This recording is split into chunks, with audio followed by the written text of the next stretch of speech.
Vamos acionar novamente a nossa repórter aqui em São Paulo, Camila Yunes, que vai trazer informações sobre instituições de caridade do Egito que estão já enviando um comboio de ajuda aos palestinos na faixa de Gaza. É isso mesmo, né, Camila? Isso mesmo, Soraya. As fronteiras estão fechadas, mas o Egito está enviando aí esses comboios, né, para prestar esse auxílio humanitário na faixa de Gaza, né? A gente vê essas instituições internacionais, inclusive, fazendo todo esse auxílio humanitário que se torna cada vez mais essencial, dado que tem um cerco na faixa de Gaza.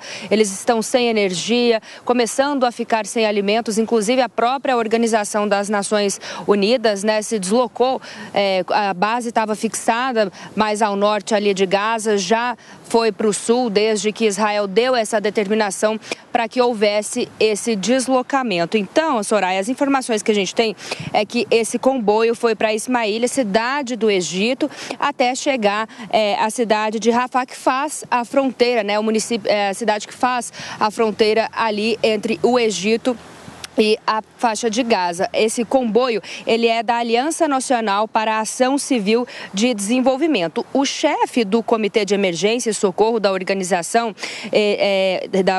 Ressala, o Omar Moncat, ele disse que são mais de 2.000 cobertores, 2.000 caixas de alimentos, 3 caminhões, e esses 3 caminhões estão carregados aí com 6.000 garrafas d'água e 300 colchões.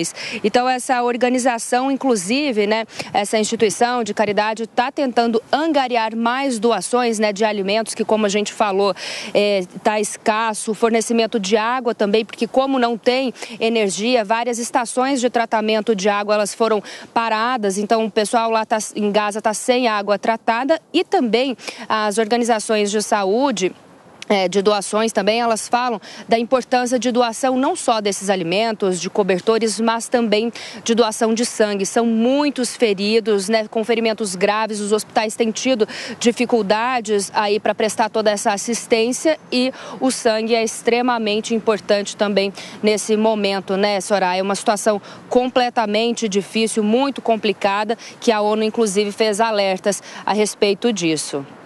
Exatamente, Camila. Obrigada, viu, pelas suas informações. Professor, qual que é a importância, né, desses envios de comboio para ajuda na faixa de Gaza? A gente trouxe agora há pouco, né, o presidente dos Estados Unidos se posicionando, né, dizendo que está trabalhando com governos de Israel, do Egito, também da Jordânia e, claro, com a ONU para aumentar esse apoio, para diminuir as consequências humanitárias desses ataques e criar condições necessárias para a retomada também do envio de ajuda humanitária, trabalhar para que as leis de guerra sejam seguidas. Qual que é a importância, então, de todas essas ajudas e dessa corrente ali dos países se formando para ajudar nesse conflito? Veja, Soraya, o governo americano destinou, se eu não me engano, 8,8 bilhões de dólares, agora inicialmente só em equipamentos militares nesta situação para auxílio a Israel. A grande pergunta fundamental é se o governo dos Estados Unidos vai destinar a mesma quantidade em auxílio humanitário na questão da Palestina. Essa é uma pergunta sempre fundamental, porque é uma situação extremamente complicada quando nós analisamos e vemos aquilo que está acontecendo pela questão de terra arrasada que está sendo praticada ali. E não podemos nos esquecer, né, Soraya, que você vai ter aí uma quantidade enorme de crianças órfãs e que gera também toda uma instabilidade de longo prazo no país. Um dos exemplos que eu sempre gosto de destacar quando eu vou a São Paulo é um trabalho interessante que é feito pelo reverendo Aldo na Catedral Anglicana de São Paulo. Tem até um louvor muito apreciado por mim, e o que eu vejo é que ele faz ali um trabalho de recuperação de crianças dentro de Paraisópolis. E você vê que é uma coisa difícil de você lidar com o número, e nós estamos falando da maior favela do Brasil, mas que tem ali, uma das maiores do Brasil, mas que tem ali uma quantidade de crianças que ainda tem os seus pais.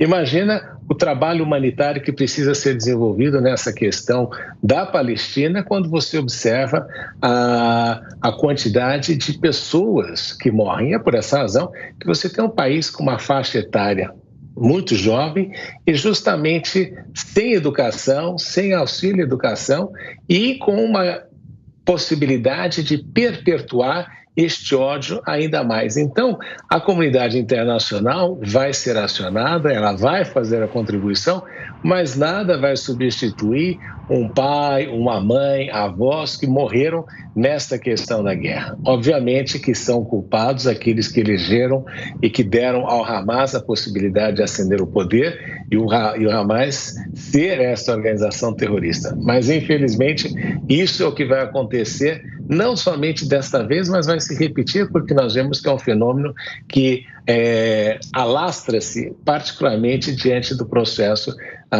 da inexistência de educação. Então, esse que é o grande fator que a gente tem que levar em consideração nesse processo. Professor, rapidamente, dá tempo de uma última pergunta. O Zé quer fazê-la, mas vou ter que fazer o alerta aqui para que tanto você, Zé, quanto o professor sejam breves. Na pergunta e na resposta, a gente já está caminhando para o encerramento. Vai lá, Zé. Rapidinho mesmo, professor. Depois do 11 de setembro, os Estados Unidos aprenderam e ensinaram o mundo de que o cerco econômico é muito importante contra o terrorismo, né? E é fácil de rastrear dinheiro. E Israel cochilou nisso, né? E os terroristas também utilizaram a questão de mísseis quando você tem outras formas de fazer ataques também hoje em dia. Então, Zé, o que você vê é que, às vezes, você acreditar que uma situação está controlada não significa necessariamente que ela esteja. Então, a melhor forma aí é justamente, como você mencionou, o controle econômico para tentar sufocar essas organizações do ponto de vista econômico, porque aí você impede que elas tenham aí, criem asas, que é o grande problema nesse processo todo.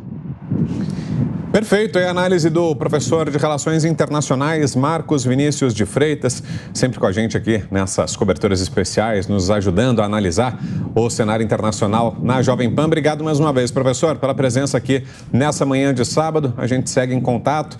Bom final de semana por aí. Até a próxima, professor. Um grande prazer estar com vocês hoje. Bom, a gente segue acompanhando imagens ao vivo que chegam da faixa de Gaza, agora 11h57 da manhã pelo horário de Brasília, 5h57 da tarde em Gaza, sempre 6 horas a mais, né? É fácil a conta, final de tarde, portanto, vai escurecendo, né? A gente já consegue até perceber isso na imagem que está na tela agora, para você que está nos assistindo naturalmente na TV e na Panflix, e mais do que o final do dia, uma imagem bastante esfumaçada, uma névoa muito forte, resultado dos bombardeios de há pouco, né?